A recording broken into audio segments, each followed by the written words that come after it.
बाद में अगले दिन रात को मैं खाना नहीं खाया, वहां मानती रह गई नहीं। अगले दिन सुबह सुबह साइकिल से 3-4 आदमी अलग अलग दिशाओं में भेजा गया लाने के लिए बाजार, और रेडियो आया। वो पहला रेडियो था, 4 बैटरी लगते थे, और उस वक्त आज भी मेरे पास रेडियो है। वही मैं बता रहा था भाइयों की, अभी क्योंकि इसके पहले जो फिलिप्स का रेडियो था उसमें 2 बैटरी बड़े बड़े लगते हैं, तो बैटरी अभी दिल्ली में नहीं मिलता है इस मोहल्ले में मैं रहता हूँ। तो मेरे यहाँ जो काम करती है मेड, उसको मैं कहता हूँ तो वहीं चलाती है, जब तक नहीं आता है तो मैं नहीं सुन पाता हूँ। इस बार मेरी बहन की बेटी भांजी मेरे साथ रहती है 4-5 महीने से, तो उसका जॉब लगा है, उसकी पहली सैलरी मिली तो बिना बताया कहीं से उसने ऑनलाइन जो है इतना छोटा सा मोबाइल से छोटा रेडियो ही होगा, मतलब क्या मैं समझना, लेकिन उसमें भी एफएम बजता है, फिर भारती बेटा जी बात शुरू से सुनता रहा हूँ आगे। और उसमें एक और चीज है कि मोबाइल से चालू हो जाता है, मोबाइल वाला बैटरी चार्जर है, और उसमें एक मेमोरी कार्ड है जिसमें आप हजारों गाने डाल दीजिए। तो पिछले 2 हफ्ते से मैं सुन रहा हूँ, और रेडियो जो है जो मेरे लेखन का या पढ़ने के कंसंट्रेशन बनाता था, बैकग्राउंड म्यूजिक का काम करता है। पिताजी आते हैं, रेडियो पर बजा रहा है, मैं मैच बना रहा हूँ, मैं पढ़ रहा हूँ, वो आएंगे कुछ नहीं बोलते, रेडियो ऑफ करके चले जाएंगे, फिर मैं रेडियो ऑन किया, मैं काम कर रहा हूँ, वो ऑन ऑफ कर देते हैं, हम ऑन करते हैं, तो एक जुड़ा हुआ है कंसंट्रेशन में, पढ़ने में, लिखने में। आज जबकि मैं बहुत अकेले रहता हूँ, रेडियो ऑन करता हूँ, लगता ही कोई है, आपको अकेलेपन का बोध नहीं होता है, अकेलेपन से रेडियो ने काफी बचा है। तो आज तक वो 5वीं क्लास से लेकर के 5वीं अभी तक चला रहा है। इससे पहले कि मैं कुछ और गहरे में उतरूं, आपने मोहब्बत का जिक्र किया, ये मीना कुमारी से मोहब्बत का क्या चक्कर है? किससे? मीना कुमारी और उनकी आवाज। फिर वही मैं कहूँगा कि वही दिल्ली में था, मनीषा जी बैठी हुई हैं, उसमें ब्राड स्क्वायर में रहता था मनीषा जी, आर्मी स्कूल में पिताजी थे, ब्राड स्क्वायर में रहना। अभी मैं जाता हूँ तो ढूंढ नहीं पाता हूँ, केवल स्टेशन दिखाई देता है, बाकी सारा लोकेल बदल चुका है। और तो उसी जमाने में जयमाला आया था मीना कुमारी, हालांकि डेट हो चुकी थी, और उस सुना था मैंने मीना कुमारी थी, मैं तो देखी थी जयमाला सुना, तो मैं 2-3 बातें बड़ी कही थी जो मेरे जिहन में थी, वो ऐसी स्मृति में ठंडी ठंडी थी, जिसको अभी मुकम्मल किया हमारे जुलिस भाई ने, उसमें पूरा जयमाला भेज कर दिया और दोबारा सुना करके। उसमें था कि मोहब्बत करना तलवार की धार पर चलने जैसा होता है। 2 बातें की थी मेरा वही, मोहब्बत करना तलवार की धार पर चलने जैसा होता है। दूसरे कहा था कि साइंस कितना भी तरक्की कर ले, मोहब्बत करने वालों के लिए चांद तो उतना ही हसीन रहेगा जैसे हजारों साल।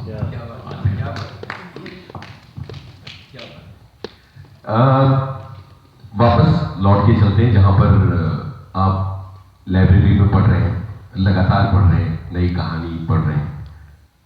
पढ़ने के साथ साथ एक कीड़ा लगता है लिखने का, जो पढ़ने से ही उत्पन्न होता है। वो कहां से लग गया था? और ये जो रानू और वो वाले जो उपन्यास थे वो तो पीछे छोड़ गए थे, ठिकाने से लिखना कैसे शुरू किया? सच कहा जाए तो ठिकाने से लिखना शुरू ही कहा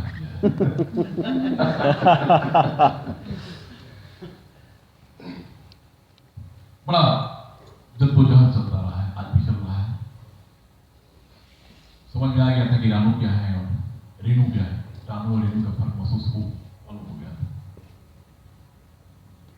लेकिन लेखन से जिंदगी बड़ी चीज होती है, लिखना से जीना कई बार अहम होता है, कई बार ऐसा होता है कि लिखना पीछे छूट जाता है, जीना आपको पड़ता है, कभी दाएं करो, कभी बाएं करो, कभी सीधे, कभी उल्टे। ऐसा ही मेरे साथ भी हुआ। पढ़ा, एमए में गया, एमए में एडमिशन लिया, अभी टीयू में प्रोफेसर या पूर्वानंद मेरी क्लास में थे, कमल जी पढ़ाते थे, रामचंद्र पढ़ा काफी पटना यूनिवर्सिटी में, तो उसमें एक सर्किल हो गया था, लेकिन लिखना नहीं शुरू हुआ था। कहानी लिखी थी एमए के दौरान, उसमें कहानी को भी प्रथम प्रतियोगिता मिल गई थी, वो कहानी इसके लिए आज भी खरीदा हुआ आदमी कविता लिखी थी, लेकिन बस ऐसे ऐसे ही था जैसे कॉलेज का लिखना होता है, लेकिन जीवन कई हादसे होते हैं, हादसे हुए और कुछ जख्म भी, वो जख्म हो सकता है आज से 10 साल बाद, 5 साल बाद। मैं कभी बता दूं, तुम जानते भी होंगे उस जख्म को, पुराने पटना के मित्र, वो जख्म आया तो जख्म दिखाना नहीं चाहिए, पट्टी भी बांध दिया जाता है उसमें, जख्म भर जाए तो ठीक है, कोशिश की जाती है। तो दौर चला, 90 का दौर था, 90 के आसपास, 88 से, लेकिन आपको बड़ा आश्चर्य हो गया, 88 से 92 तक मेरा पटना में कई जिलों से बड़ा अच्छा संबंध सर्किल था, एक छोटी सी बनी, ये वो अशोक थोबड़ा, धीरू सिंह कई हाथे आए, ये वो 50 साल का दौर बड़ा भयानक रहा था। मुझे आज भी याद है, कुमार बैठे हुए हैं, 92 या 93 तक चला था, उसको 94-95 से पार्टी टाइम शुरू हुआ था। तो मोहल्ले लोग जानते थे कि बहुत आतंक, बहुत सिकड़ आदमी, सिकंदर आदमी बहुत सिकड़ आदमी, क्योंकि सारे क्रिमिनल। लेकिन एक बात है कि 4 साल के दौरान कई आपराधिक प्रवृत्ति के लोग मेरे साथ जुड़े हुए, उनके साथ उठना बैठना था। और एक बात की खुशी होती है कि उन तमाम लोगों को मैंने हंस पढ़ाया, चेखव को पढ़ाया, रसील को पढ़ाया, उपासा को पढ़ाया, अच्छे अच्छे जितने साहित्यकार हैं वो पढ़ते थे, वो अच्छा लगता था, गुनाहों को देवता पढ़ते थे, त्यागपत्र पढ़ते थे, और वो पढ़े। एक तो कॉलेज के ही जुड़े हुए लड़के थे और क्राइम करते थे, क्राइम का दौर था, जानते हो हमारे पटना की सिटी एसपी अजय कुमार थे, काउंटर पे काउंटर होता था, इधर हत्या उधर हत्या, वो दौर और ध्यान था। तो उन्हीं के बीच में मैं था रहता था, लेकिन हंस और तमाम उस तरह की साहित्यिक पत्रिकाओं से जुड़ा हुआ था, लिखता नहीं, पढ़ता था। आज भी उस दौर की जितनी पत्रिकाएं हैं, वर्तमान साहित्य का पहला अंक आज भी मेरे पास है, हंस का पहला अंक आज भी मेरे पास है, साक्षात्कार कई पत्रिकाएं जो फना हो गई। उसी दरम्यान मैं बता दूं कि मैं लेख लिखा इनके अखबार में पार्टी को टाइम्स के लिए, चांदी क्षेत्र में किसी भी वहाँ लड़का रहता था, मोहल्ले में दिखता था, मैं जाता था जब आर्टिकल लेकर के पार्टी को टाइम्स में, दिखता था, बोलता नहीं था, डर लगता था उसको कि क्या नाराज हो, तुमने ऋषिकेश बात क्या है, तो भैया नाराज नहीं हुई, नहीं बोलो, अब तो कहा मोहल्ले में उस और कहा यही असली जगह यही है।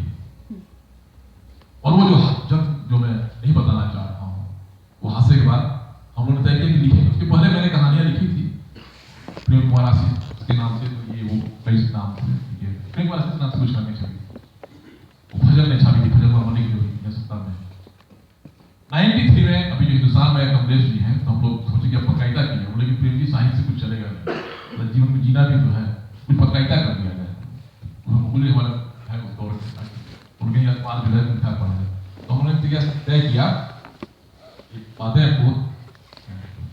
बहुत तय की हो सकती है, लेकिन हम लोग उसी हीरो की किताब लेके आए, इसमें सफलता मिलेगी कैसे नाम से, तो न्यूमेरिकल से कमलेश प्रसाद वर्मा, कमलेश्वर प्रसाद वर्मा से वो कमलेश में, अब मैं प्रेम कुमार के करने के बाद प्रेम भारद्वाज बना दिया, वो तो मेरा भारद्वाज था, उसी कोशिश में प्रेम, और 93 से फिर प्रेम भारद्वाज से पत्रकारिता हमने शुरू साहित्य। उसके बाद कुछ चीजें शुरू की, जो मेरी पहली कहानी है लेकिन आसमान जो उसी दौरान में लिखी थी 93 में ही, जो बाद में मैं कह रहा हूँ कि जब बधान लिखी तब मुझे लगा कुछ है, तो मैंने कुमार भूल बैठे हुए को पहली बार मुझे पढ़ने के लिए 2 कहानियां मैंने दी थी, फैंटेसी वगैरह पढ़े, तो इन्होंने हौसला अफजाई कि नहीं धीरे धीरे किया जाए, तो मुझे लगा कि शायद इन्होंने पहली बार हौसला बढ़ाया तो लिखना शुरू। यहाँ एक जिक्र है कि आपराधिक प्रवृत्ति के लोगों के साथ आपका बीच में उठना बैठना हुआ था। आपकी बहुत सारी कहानियों में नक्सल आते हैं जो समाज को बदलना चाहते हैं और कहीं ना कहीं समाज से भी निराश है और नक्सल आंदोलन से भी निराश है। मुझे 3 या 4 कहानियां याद आ रही है जहां नक्सल बाकायदा बार बार आते हैं, उनका आपसे संवाद होता है। क्या ये वो दौर, उस दौर के अनुभव से ऊंची कहानियां हैं? एक और सवाल है, क्या आपने भी कभी हथियार उठाने के बारे में सोचा? सवाल बहुत मेरा है, पानी पीने में।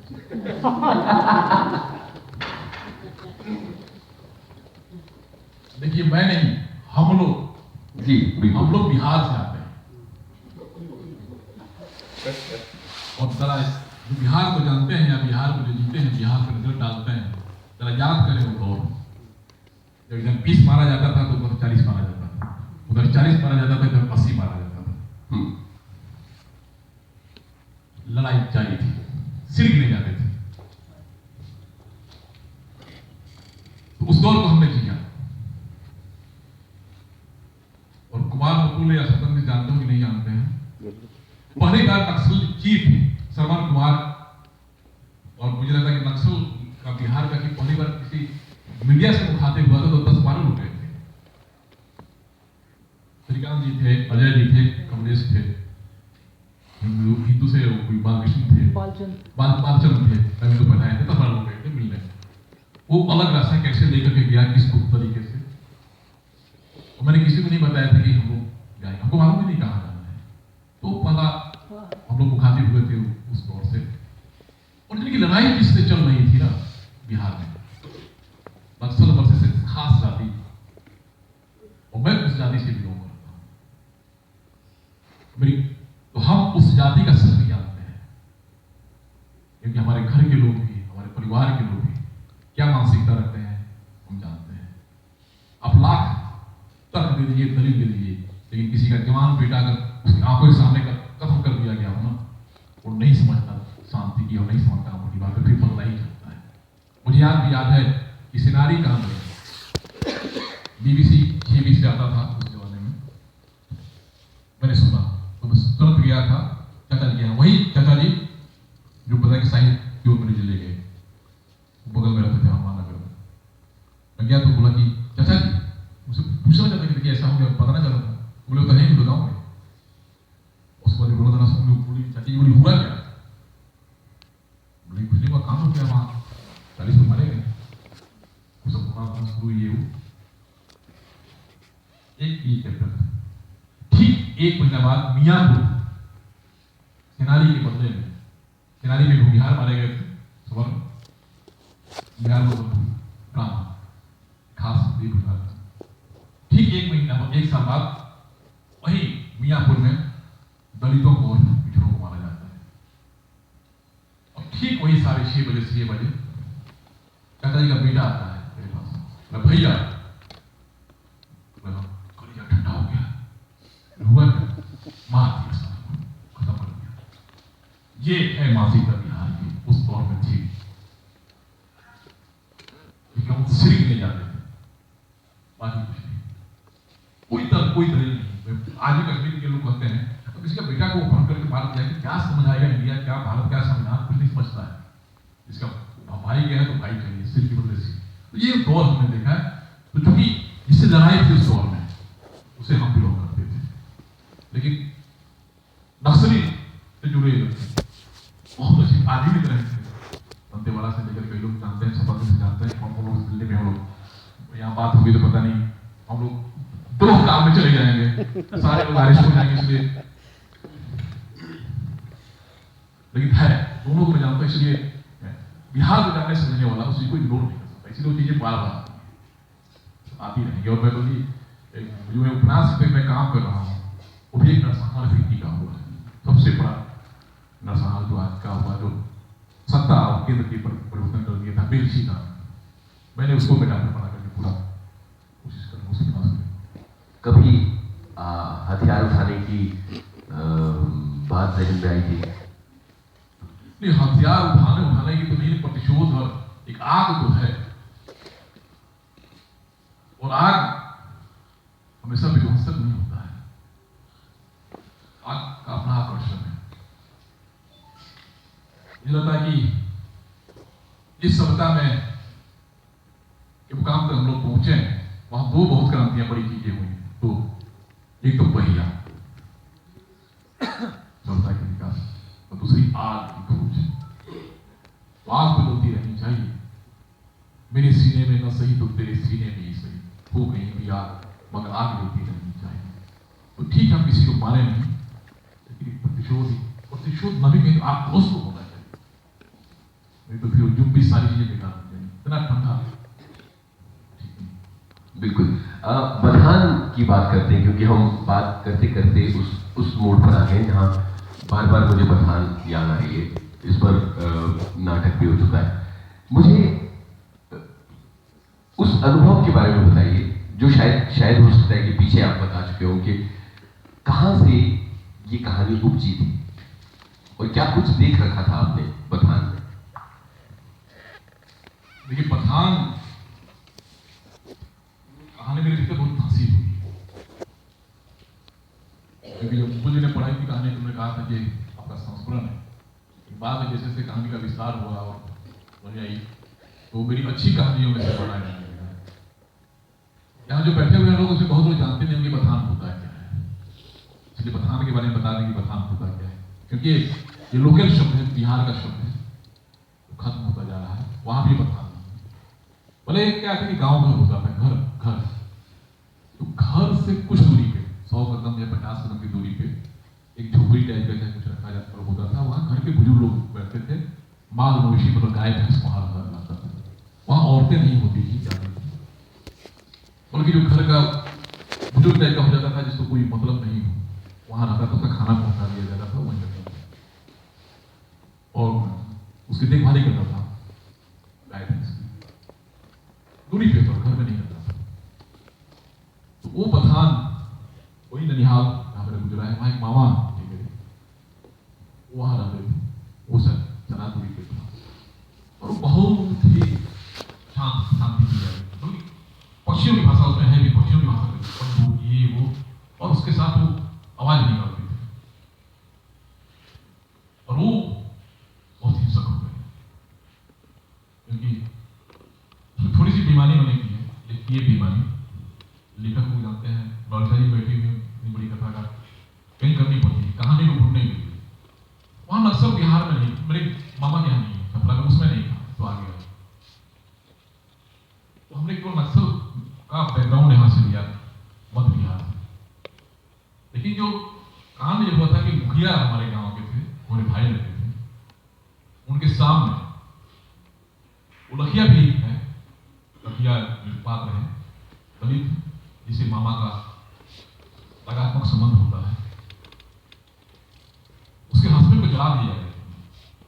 तो गांव का कोई आदमी सामने नहीं है, मामा को जाति से बाहर और इनके बेटे को कार किया गया, उन्हीं के रोग का। तो कहानी कुछ उस तरह से बनी हुई थी। आज भी बड़ा आश्चर्य होगा, क्योंकि ये कहानी पूरी हो गई, किताब के रूप में छप गई, तो मामा के जो छोटे भाई को जिंदा है, उनको दिया गया तो पढ़ने के लिए 3 साल पहले। बहुत नाराज थे, मेरी माँ भी इतना नाराज हुई, क्या करती हूँ, किताब बंद करो, क्योंकि उनको फिर मैंने माँ से पूछा कि नाराज क्यों है। तो उस कहानी तो खत्म हो जाती है कि शहर आता है आदमी और फिर नहीं लौटता है, वो लखिया का सब खत आता है, लेकिन लखिया का क्या हुआ ये कहानी नहीं करती है। बाद माँ ने मेरी बताया कि उसी लखिया से एक बेटा भी हुआ था, वो आज भी है, लेकिन उसकी कोई पहचान नहीं है, क्योंकि अपने बायोलॉजिकल बाप का बेटा नहीं, सामाजिक बाप का बेटा जो दलित है वो है। प्रेम जी, आपके बहुत सारे लेखन में एक तत्व जो मुझे बहुत प्रमुखता से नजर आता है, वो है व्यवस्था से आपकी नाराजगी और आपका निराशापन, और इस चालाक, बदमाश और एक बहुत ही ज्यादा धोखेबाज समाज के बीच में खुद को लगातार मिसफिट होते हुए पर ये जो निराशा है, ये इतनी ज्यादा क्यों है? जाहिर सी बात है कि माहौल से,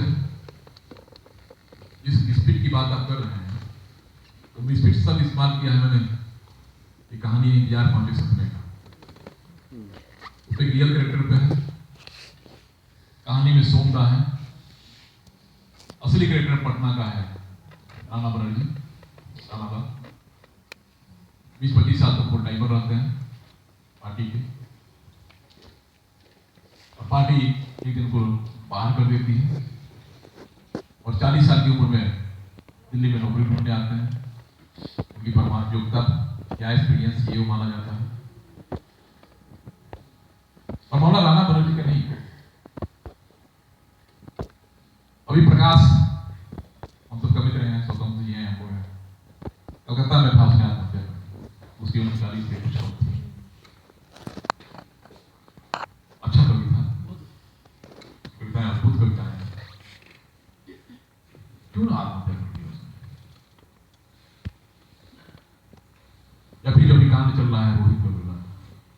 जो उसका लीडर है, मुझे लगता है बहुत बड़े बड़े लेखक वैसी लेखक में नहीं रह सकते हैं। फलसफा है, जीवन है, क्या कमाल का खत है। उसको किसने माना? पूरा माहौल जो है वही। हम बेसिकली केवल एक दो कारणों से हो सकते हैं। दो कारण, एक तो कि हम औरों की तरह बेईमान नहीं हो पाते हैं, दूसरा ये कमबख्त दिल को बचाए रखते हैं। दिल मतलब बायोलॉजिकल नहीं, दिल जिसमें संवेदना होती है, सरोकार होता है। अगर इन दोनों का ऑपरेशन करा करके अपेंडिसाइटिस की तरह काट के अलग कर दिया जाए, एक सच्चाई और दूसरा संवेदना, तो फिर ही फिट है, हम फिट है, आपकी फिट है, सब कोई दिक्कत नहीं। एक सवाल जो पता नहीं पूछना चाहिए कि नहीं, लेकिन जाहिर है कि आपसे बातचीत हो रही तो पूछना ही है कि इतने लंबे लेखन काल में इतनी कम कहानियां क्यों लिखी हैं आपने? इसकी वजह क्या है? जैसे कि मैंने पहले कहा कि लिखने से जीना बना और जीना वाली निर्माण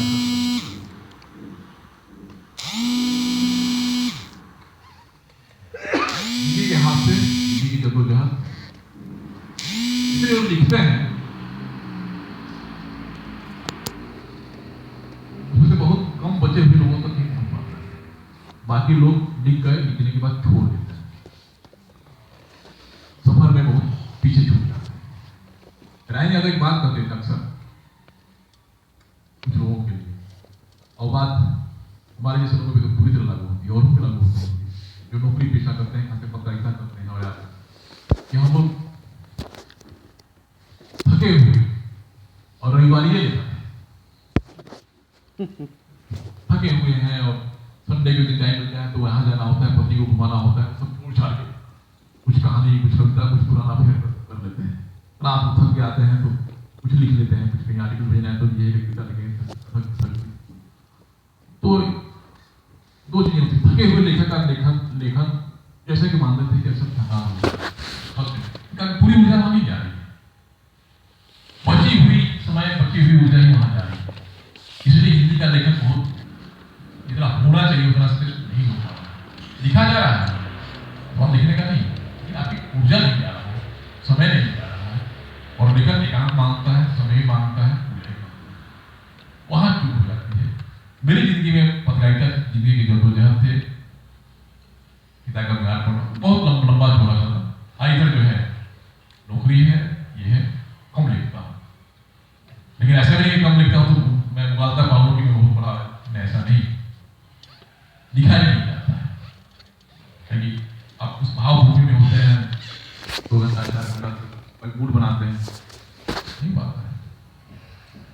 और ऐसा कि मैं मनोहर राय से मिला था, पाकिस्तान में निकला था, पार्टी का, उनकी भी यही बेचैनी, जितना चाहती थी नहीं लिख पाई। 85 साल की उम्र में उतनी बेचैनी, लेकिन बहुत अच्छा लगा, सुकून भी मिला कि 85 साल की उम्र में उनकी बेचैनी बची हुई, तो बहुत लिखना चाहती थी या नहीं लिख पाई, जबकि उन्होंने ठीक ठाक लिखा है, और जो भी लिखा है बहुत अच्छा लिखा है। तो ये बेचैनी ही है, और मुझे लगता है कि बेचैनी है तो कुछ ना कुछ लिखवा देगी।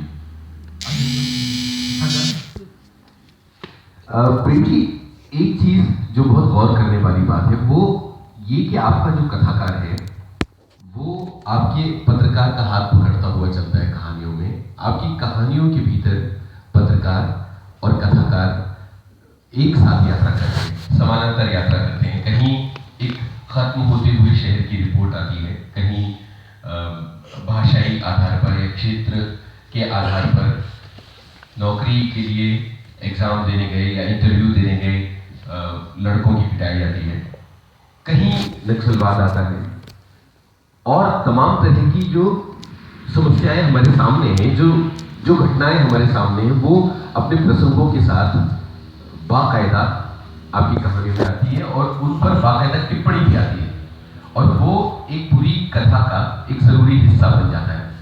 आपके कथाकार को आपके पत्रकार ने कितना ज्यादा अपने कब्जे में लिया?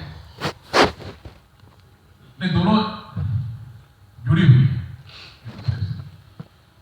और ये हिंदी में हिंदी पट्टी कहा जाए, एक परंपरा रही है पत्रकार और लेखक, ये रघुवीर साय से लेकर के, इसका मतलब ये नहीं कि किसी परंपरा में कतई मुखालता नहीं है, लेकिन ये परंपरा रही है कि जो अच्छे लेखक भी थे, अच्छे पत्रकार भी थे। और सक्सेना रहे, रघुवीर साय रहे, वहाँ अकेले भी बहुत कविता की, हम भी करिए। आज की तारीख में देखिए तो संजय कुंदन है, और कुमार फूल में कविताएं हैं, कविता करते हैं, ये भी मिसफिट ही मेरे ख्याल में पिछले 15 साल में 15 नौकरी बदल दिए।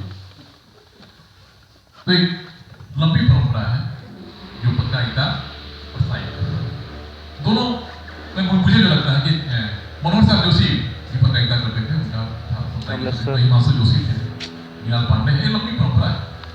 बोले मनोहर साहब जोशी एक बार कहा था, उन्होंने पटना में कहा था कि पत्रकारिता जो है एक दिन का साहित्य है। और मुझे जो व्यक्तिगत तौर पर लगता है वो ये कि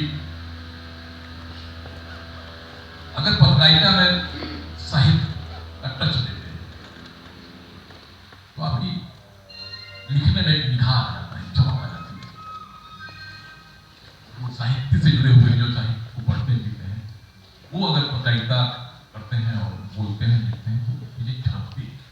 आप देख लीजिए अभी एंकर से लेकर के तमाम जो वही स्पार्क कर रहे हैं, जिनके पीछे साहित्य का थोड़ा सा, चाहे वो रवीश कुमार हो, उन पर वाजपेयी हो, कोई उनका साहित्य है। दीपक चौरसिया इसलिए फेल हो जाते हैं कि डिब्बा गोल है। इसके उलट साहित्य में पत्रकारिता का टच मतलब कहां से चीजें आ रही है, आपके कंटेंट को बहुत मजबूत करता है, कंटेंट को ताकतवर बनाता है। और मामला केवल संभालने का होता है, कितना संभालते हैं। मुझे भी लगता है कई बार चीजें संभलती है, कई बार नहीं संभलती है। और मुझे तो लग रहा है, जो व्यक्तिगत तौर पर फील करता हूँ, जो मैं पिछले 1-2 हफ्ते से, कई महीनों से मैं लोगों का सारी जिंदगी संभलती नहीं है।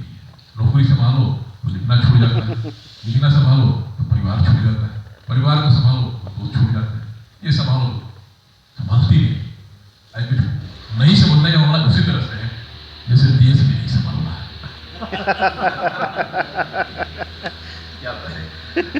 आपकी यात्रा का एक बहुत बड़ा कदम जो है वो पाखी है, वो आपकी उड़ान है। अब मैं पाखी की तरफ रुख करना चाहता हूँ।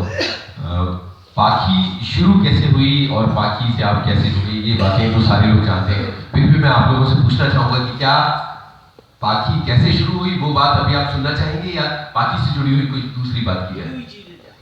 बिल्कुल, क्योंकि बाकी जो पाखी की जो यात्रा है कैसे शुरू हुई और वो सारी चीजें तो हम वैसे भी पढ़ चुके हैं। मुझे ये बताइए कि जब आप पाखी से जुड़े, उस समय में बहुत सारी ऐसी पत्रिकाएं थी जो बाकायदा स्थापित थी, सितारा पत्रिकाएं थी, उनके बीच में अपनी एक जगह बनाना बहुत मुश्किल काम था।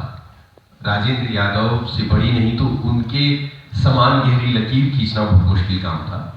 अपने संपादकीय को लोगों को पढ़वा लेना और संपादकीय को एक महत्वपूर्ण रचना बनवा लेना, ये एक महत्वपूर्ण काम था। और एक नई पत्रिका को पिछले 1 दशक में इतनी मजबूत जगह देना कि वो लोगों की जिंदगी का, जो साहित्य को जीते और समझते हैं, एक जरूरी हिस्सा हो जाए, ये भी महत्वपूर्ण काम था। मेरा सवाल ये है कि क्या सोच थी पाखी के पीछे? जब आप पाखी से जुड़े तो क्या कुछ आपके मन में चल रहा था, किस तरह से आपने उसे शुरू किया था? मैं वो शुरू किया तो मैं बता दूंगा, लेकिन उसके पहले हमने बता रहे थे तो मुझे लग रहा था कि इतनी सारी अस्थायी पत्रिकाओं के बीच में कैसे चल रहा। इस जैसे विषय पे मैं सोचता हूं तो पाता हूं कि अंधेरा इतना गहरा है, इतना घना अंधकार है, इतना गहरा अंधेरा है कि माचिस की रोशनी में सूरज मालूम होता है। क्या बात, इतनी बेईमानी कि जरा सा कम ईमानदार भी मसीहा नजर आने लगता है। मामला भी उसी तरह का था। कार्ड देने, तो उन्होंने कहा था कि अरे वहाँ से निकल रहा है, ये निकल रहा है, वो क्या कर लोगे तो निकाल रहे। लेकिन हमने देखा जो पहले जो शुरुआती थी कि हर पत्रिकाओं के खेमे है अपना धर्म, अपना गोल, अपनी गिरोह न भी कहें तो राजनीतिक शब्दों को लेकर के मंडलियां देवी महावीर प्रसाद द्विवेदी मंडली कहा करते थे उस जमाने में, गिरोह अब शब्द आया है। तो हमने सोचा था कि नहीं, हम कोशिश करेंगे कि कोई खेमे न पता है। तमाम पत्रिकाएं हैं, नाम लेना चाहता हूं कि हर के 20-25 खास एक राइटर है, उसके बाद विक्री मिल जाती है, लेकिन खेमेबाजी है, इंक्लूडिंग राजेंद्र यादव की भी थी। तो वो चीज को हमने तोड़ने की कोशिश की और कुछ नई चीजें हमने कोशिश की कि जब युवा कहानी विशेषज्ञ का टंका बज रहा था रविंद्र का भैया का, हमको मालूम था कि यहाँ टकराना मुश्किल है। हमने दूसरा रास्ता अपनाया, कहानी हम किसानी का दूसरे ऐसा करने के लिए सारे अच्छे प्रतिभाओं लेकर सब लोग उधर जा रहे थे, छप रहे थे। हमने रास्ता बदल दिया, हमने कहा कि नहीं, हम कहानी पे बातचीत कराएं पीढ़ियां आमने सामने, और हम 5 सीरीज कराई। एक सीरीज में मनीषा जी बैठी हुई आई थी, तो कई बुजुर्ग पीढ़ी, बीच की पीढ़ी आई, ये हमने किया एक अलग पॉलिटिकल चीजों का हमने समझ किया कि जो करंट चीजें हैं उस पर हमने किया। वहां संपादकीय के बाद हमने कहा कि इतना लिखा जा रहा है, थोड़ा लिखा जा रहा है, तो संपादकीय था नहीं। शुरू में अपन जैसे देखते थे और 2 साल तक संपादकीय होता था, मेरा कॉलम चलता था हाथ पे, क्योंकि पत्रिका सारा निकलना था, एक पेज का हमने लिखा था। ये सोचा था कि इसकी भाषा प्रस्तुतिकरण अलग बन गई है, वो दिया उसने लिखा था। नामर जी ने उसमें, हालांकि नामर सिंह विश्वसनीयता खो चुके हैं, लेकिन हाथी बड़े भी तो 9 लाख कहा कि मन से कहा था कि प्रेम भारद्वाज का जो गद्य है वो काबिल तारीफ कुछ, तो नए लोग होते हैं साहित्य क्षेत्र में आते हैं, तो नामर सिंह का अच्छा छेड़ा जाता है, शुभ काम कर अच्छा छीटा तो लगा कि सलाम उत्तर हो गए। एक ऑर्डिनेंस हुआ, अभी पब्लिक में जब इन चीजों को हुआ तो उनकी बात बन रही है, जब बात बन रही है तो उम्मीद लोग बनते हैं, उस उम्मीद नहीं लोग, मेरी कोई भूमिका नहीं, बातों की उम्मीदें ऐसी नहीं तो उसको पूरा करने के लिए मरते सब काम नहीं निकला, छूट जाए। और हर बात की है कि मैं उतनी ही तैयारी करता हूँ जितना कोई कहानी लिखने के लिए करता है, उसी तरह से उसको क्रिएटिव बनाया। एक संपादकीय बहुत शुष्क होता था, राजेंद्र यादव का संपादकीय बहुत अच्छा होता था, लेकिन बहुत ही मैं उसमें आतंकित करने वाला, आतंकित करना। मेरा गणित ये है, विचार तो मिलाता, विचार के कपड़े जो होते हैं, लेकिन वो रंगते हैं मार्मिकता और संवेदना की अलगनी पे, तो संवेदना की अलगनी पे विचार को देखो टाइप कर देते हैं। खेला है और कुछ नहीं, तो सब खेला बोले तो शिल्प बिल्कुल लेकिन संपादकीय इतनी कुशलता से आपका लिखा जाता है कि उसमें बारी बारी से कभी धूमिल आते हैं, मुक्तिबोध आते हैं, आलोक धनवा आते हैं, काफका आते हैं, दरिदा आते हैं, तमाम लोग आ जाते हैं। जब जिसकी मर्जी होती है वो आ जाता है। फिर कहीं आप बोलते हैं कि आप बहुत लेखक हैं। घोस्ट राइटिंग जिसकी आपने बात की थी, वो पूरा एक संपादकीय मुझे मिला जिसमें मैंने पढ़ा। मुझे तब तक ये नहीं मालूम था कि लिखने वाला खुद घोस्ट राइटर हो चुका है। वो बात तो आज सामने है। मेरी जिज्ञासा ये है कि ये संपादकीय आपको कितना खर्च करता है और कितने दिन लेता है, कितने दिन में, क्योंकि नियमितता एक बहुत बड़ा जुल्म है, डेडलाइन एक बहुत बड़ी तलवार है और आप उस डेडलाइन पर चलते रहते हैं। एक अंक खत्म होता है, दूसरे अंक की तैयारी होती है और इतना प्रभावी संपादकीय लिखना, शायद 3 हफ्ते आपको मिलते होंगे उसको लिखने के लिए। कितने दिन लगते हैं आपको लिखने में? लिखने का तो 2 चरण होते हैं, एक तो दिमाग में लिखना और दूसरा कागज पे लिखना। वो सारे लोग लिखने पढ़ने वाले जानते हैं कि लिखना दो तरीके से होता है। दिमाग में हम पहले लिखते हैं, कागज पे बाद में लिखते हैं। तो दिमाग में लिखना तो पहले हो जाता है और हर महीने लगभग 3 संपादकीय लिखना चाहता हूँ। विषय होते हैं कि 3 मैं लिखता हूँ ये, और कई संपादकीय तो लंबे चलते हैं। जैसे जो सबसे कंट्रोवर्सी संपादकीय रहा, उसका बीजारोपण गीताश्री की बात से हुई थी, बैठी हुई है मनीषा जी, 40 साल औरतें पे जो लिखा था, फरवरी में उन्होंने बात ऐसी की थी, लेकिन सितंबर में, मार्च अप्रैल मई जून जुलाई, उस समय जाकर के उसको किया। जैसे मैं अभी साल भर से लिखना चाह रहा हूँ, आदमी जो अंतिम मोड़ होता है, कभी हम मिलते हैं तो कोई आखिरी शब्द क्या बोला होता है, हमारे से बिछुड़ते हो, आखिरी बार देखते हो, नहीं लिख पा रहे हैं, पता नहीं शायद ऐसे, तो दिमाग में पकता बहुत जाता है, दिमाग में बहुत दिनों से पकता है, चलता रहता है। जैसे मैं अभी भी जो साल भर से ज्यादा जो पेंडिंग है वो विषय के लिए, जैसे पागलों पे लिखना चाहता हूँ। पागल मुझे बता कैसे करते हैं, आपकी कहानी भी कहानी में, और मुझे लगता है कि इस जमाने में सच्चे वही हैं जो पागल है, और पागल सबसे खूबसूरत प्रेम में होता है। क्या बात है? प्रेम में कोई पागल नहीं है तो मतलब प्रेम में वो नहीं है, बल्कि अपने दिमाग को बचाए हुए, संतुलन बचाए हुए, ऊंच नीच बचाए हुए हैं, गणित बचाए हुए हैं। पागल के पास कोई गणित, कोई लाभ हानि का फार्मूला नहीं होता है, इसलिए वो पागल होता है। और ज्ञानरंजन जी की बात को थोड़ा सा आगे बढ़ाएं तो इस जमाने को, इस दुनिया को, इस सभ्यता को किसी ने बचाया है तो सीधे और पागल लोगों ने बचाया है। बुद्धिमानों से दुनिया नहीं बची, बुद्धिमानों से दुनिया भ्रष्ट होती है, पतित होती है, अड़बड़ गड़बड़ होती है।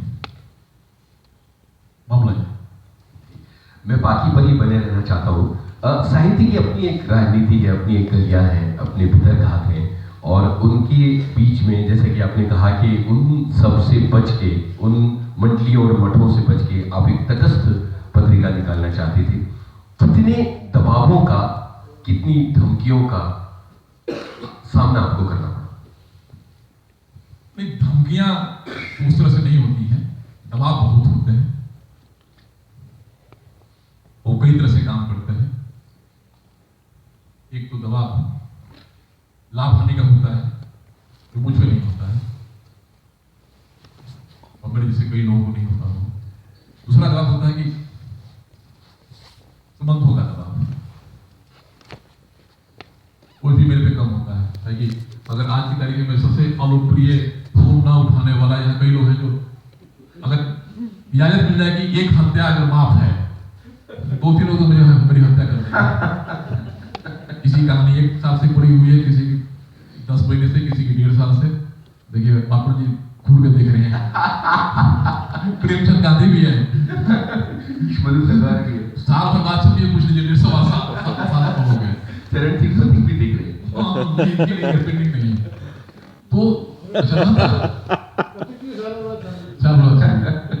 दिक्कत क्या है कि जब मैं 96 की पत्रिका है, उतना ही छपना है, आज मैं चीजों को, ये भी खान साहब भी बैठे हुए हैं कि इस बार छप रही है, मैं भी काफी दिन हो गया, तो वो 100 छप जाता है, ताकि ये कहानी लगी है इस पर, इसको देने से ऐसे करते जाते हैं, और फिर थोड़ा थाने में लगना जाता है, पप्पी 125 मिनट पहुंच गए, हटाइए, तो अखबार फुट गया, नहीं जानते, इसको हटाओ, अच्छा इसको हटाने से काम चल जाएगा, ये कम नाराज होगा। जैसे खान साहब बैठेंगे, ये नाराज नहीं होगी, अच्छा हटाओ, तलवार साहब तो सीधे साधे आते हैं, उसमें ये काम करता है, आराम कर देगा। नहीं, कहावत है कि भगवान के पास पहुंचा था, एक इंसान और शैतान, तो उनके पीए ने कहा सेक्रेटरी ने कि अरे 2 लोग आए हुए हैं, एक इंसान है, शैतान है, उन्हें शैतान को पहले बुलाओ, इंसान तो साथ सब्र कर देगा, शैतान तो पहले क्या कर देगा।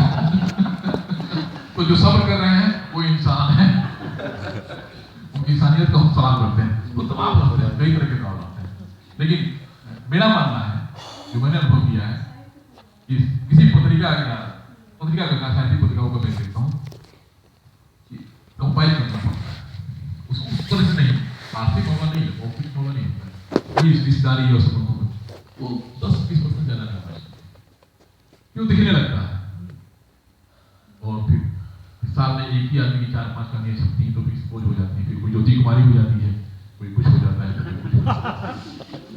तो वो होना चाहिए कि एक साल में 5 कहानी छप रही है, चीजें ले भी नहीं जाती हैं हमको। आज कहाँ ड्यूटी बुझ गई है, पता नहीं कहाँ है, लेकिन जो है पहले से हम है और हैं। इस तरह से चीजें होती हैं तो आप मुक्त होना चाहिए। साहित्य जगत में ये माना जाता है कि पाखी ने सबसे ज्यादा नए लेखकों को मौका दिया है और मेरिट के आधार पर छापने की परंपरा को पाखी ने बहुत बहुत तेजी के साथ आगे बढ़ाया है। कितना मुश्किल होता है, क्योंकि आसान रास्ता है मशहूर लेखकों को, लोकप्रिय लेखकों को, प्रसिद्ध लेखकों को छापना, और चुनौती है नए लेखकों के साथ अपने अंक को आगे बढ़ाना। कितना मुश्किल होता है स्थापित नामों को ना कह देना, और कितना शोर मचता है इस बात पर। शोर तो मचता है, लेकिन पहले गणित जो है ना, एक फार्मूला बता देता हूँ, तुम्हें बताना नहीं चाहिए, नहीं बता देता हूँ, नहीं लोगे। जब हमने पाखी शुरुआत की थी, एक रहता है ना, लेकिन अनिर्णय भी एक निर्णय है, तो किसी गणित का ना होना भी गणित होता है। तो हमने इतना तय किया था कि 80% ठीक ठाक लोगों का नाम होगा, 20% नए लोगों को चांस दिया जाएगा। विपक्ष नई जवानी है, तो ये हमने गणित बनाया। कुछ समय बाद जब लगा कि पहले जम गई है, स्थापित हो गई है, तब हमने फिर चीजों को उलट दिया। अब वो उल्टी हुई चीज आप मनु मनाली वाला भी दे सकते हैं कि हमने बहुत ज्यादा नामी गिरामी लोगों को जगह 20% ही दिया है, नए लोगों को हमने उसको ज्यादा फोकस किया है। और आगे भी हम यही करें कि नए लोग ज्यादा फोकस हो। पुराने लोग खतरा रहता है, पुराने लोग तो कई तरह से जवाब डालते हैं, पुरस्कार लेने से लेकर के कई चीजें चलती हैं, और लेकिन चाहने से होता नहीं है। इस बार के बाकी में बहुत बड़े लेखक के बारे में समझ गया कि हमने नहीं छापा, उन्होंने मुझे श्राप दे दिया, बहुत बड़ा श्राप दे दिया। इसको खुद ऐसा करो, श्राप सहेंगे, श्राप देते हैं लोग, कुछ देते हैं कुछ नहीं देते हैं, लेकिन बहुत कठिनाई नहीं होती है। ऐसा नहीं होता कि आपको बहुत मुश्किल हो जाएगा, ऐसा कुछ होता नहीं है बड़ा है तो आपको बिगाड़ देगा, यही कर देगा वो कर देगा, ऐसा कुछ होता नहीं। अगर आप ईमानदार हैं तो फिर जैसे कहा जाता है कि जो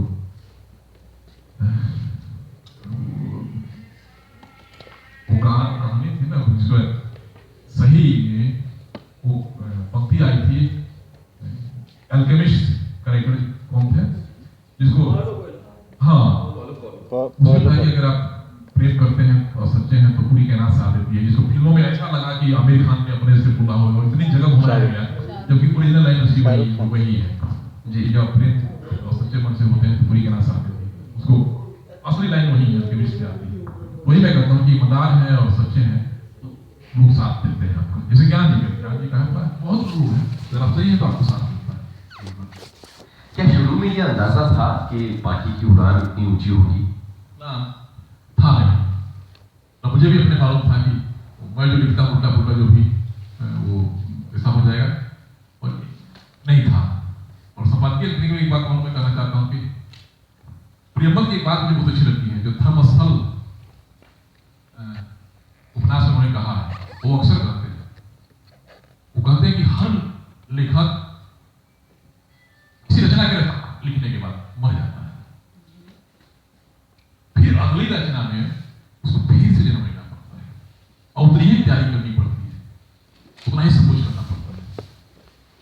और ये अच्छा होता है कि एक लेखक एक रचना में मर जाता है और फिर दूसरी रचना के लिए जन्म लेता है।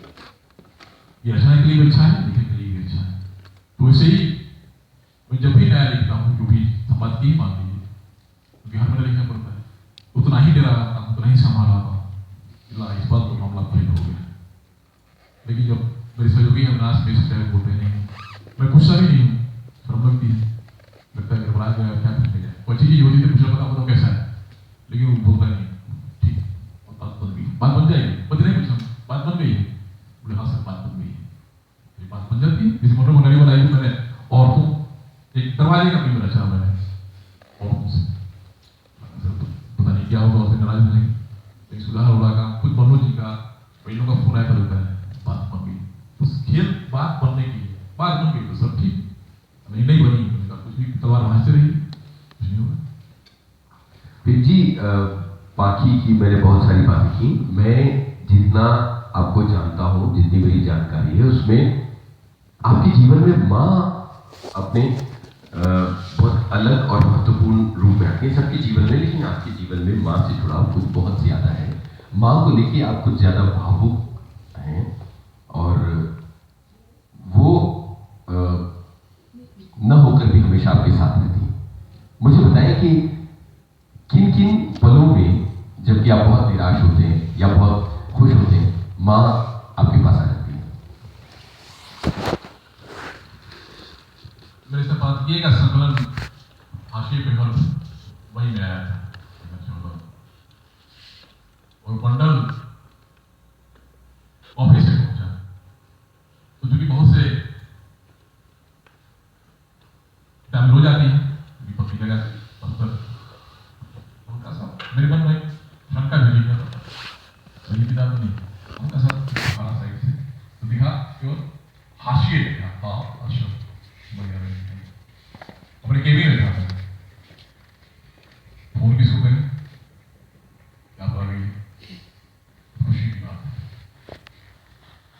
और पत्नी भी साथ छुट्टी जा चुकी।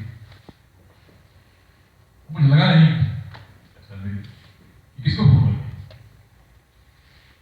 किसको फोन करूँ और मैं मेरी आंखों से आंसू लगभग 40-45 दिन पड़ते हैं। तो इसे पुलिस ने बात क्या उसने बताया मैं बताने की स्थिति में था तो माँ ही आता है। रातों को जब नींद नहीं आती है तो माँ ही आ जाती है और मुझे लगता है कि अगर प्रेम का रिश्ता है अगर उसको आगे सच्चा जोड़ा जाए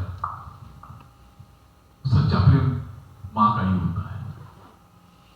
बाकी स्त्री विरोधी होने का तमाम खतरा उठाते हुए कहा जा सकता है कि बहुत टर्म एंड कंडीशन पे प्रेम चलता है। कुछ अपवाद को छोड़ दिया जाए अगर ये है तो प्रेम है अगर वो है तो प्रेम कटघरे में खड़ा हो जाता है।